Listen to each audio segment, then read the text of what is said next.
இதயம் என்ற தோட்டத்திலே பாசம் என்னும் பூக்கள் பறித்து பூஜை செய்யும் வேளையிலே பறி கொடுப்பேனோ நான் துள்ளி ஓடும் புள்ளிமானை தள்ளி வைப்பேனோ உன் சத்தம் தான் நித்தம் கேட்க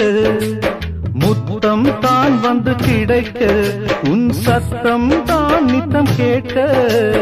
முத்தம் தான் வந்து கிடைக்க பித்தனும் ஆனேனே என்னை தெரியாதே பொன்மானே வாராயோ வண்ணமயிலே